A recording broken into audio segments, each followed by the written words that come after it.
This week, the money market funds stopped dropping for a moment, as we shall see shortly in this week's Money Market Fund Weekly Review show. And in the meantime, the fixed income funds peer recorded growth. Yani they were in greens, with many companies recording a slight growth. But how did your company perform, in particular your own company? Someone asked me, by the way, given the same playing field where they invest in the same, kwa nini do we have the difference in returns, where some companies are recording 12, 13%, yet others are recording 5, 6, 7%?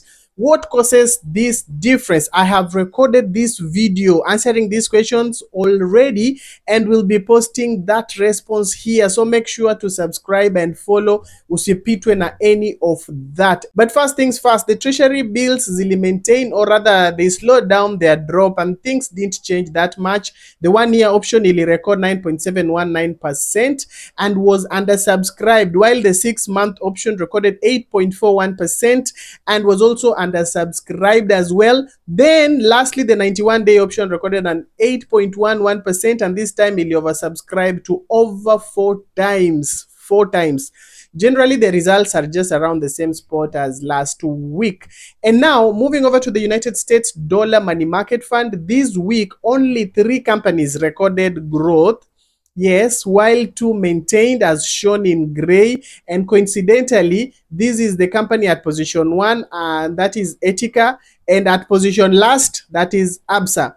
Those that recorded growth include NABO at position 2 and Old Mutual at position 8, and lastly CIC Dollar Fund at position 11, ama second last.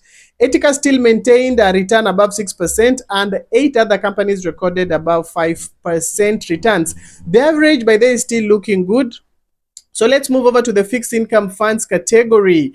This week they did me proud. Yani, like, they painted this category green. This comes from a place where they were almost all red. That was last week. Etica maintained at position 1 with 13.45%, and this has been a consistent lead for several months now.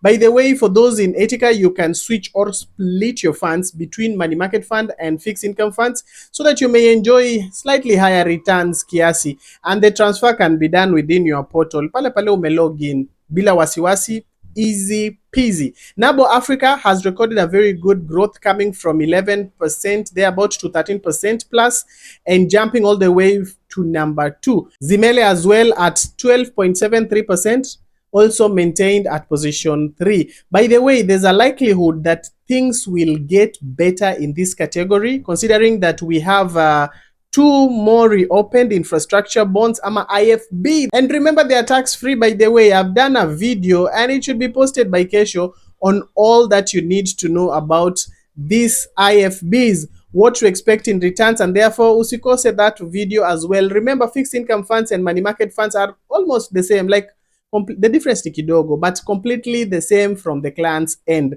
in terms of opening accounts, depositing, withdrawing your money. Yes.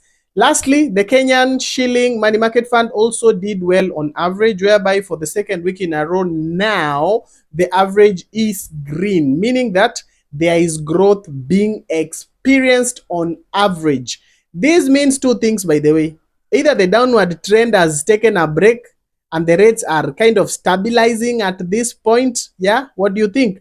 We could be settling around this area for a while. But please remember to keep the main thing the main thing. The greens almost had a tie with the reds, which is a good thing. Saiton na Gulf Cup still on top with 13% plus returns, while Lofty, Kuza, Orient and Etica recorded 12% and above in that particular order. Orient will recover from position 11 back to position 5, which is good, while Gen Africa and Britam jumped from 13 and 14 respectively to settle at position 8 and 9 respectively. Wakaingia top 10. Of course, this means we lost Old Mutual and Gani, N-Wealth and Arvocap from top 10, wakashuka chini kidogo. Wacha tuone vile wataperform come next week. Generally, mambo ni mazuri on this end, and for those kwa daily challenges, yes, the remaining days can still count from August mpaka mwisho ni 152 days. Please top up your account today. Watu washalipwa. You don't have an excuse. Whether you are in a challenge ama not, please top up your account. Let your money market fund be where you set aside money as you accumulate ama grow it without withdrawing every now and then. Unaweka leo tayari next week unataka. Yeah? For your day to day use, weka pesa kwa MMF zenye hazina cost ya kuweka ndani and out, lakini usikwame cause sometimes system zao huwa ziko na feelings na client service na kwenda state house. Hey, cause same WhatsApp group. If you know, you know. By the way, I'm looking forward to a day where money market funds like ZD and Mali will have a dedicated client service which is reachable with ease. What's today's parting shot? The younger you are, if you want to make it financially, try to minimize spending on kupigia mwili pole all the time and invest that money, because soon you will have that time that you sacrificed come back to you. And when many at that particular point will be forced to sacrifice that time to earn or to survive, you will have money working for you and sending you to vacations in all the nice places as your money makes more money for you. Time is your biggest wealth right now. Invest it very, very well. Thank you so much for watching, and I can't wait to see you in the next video.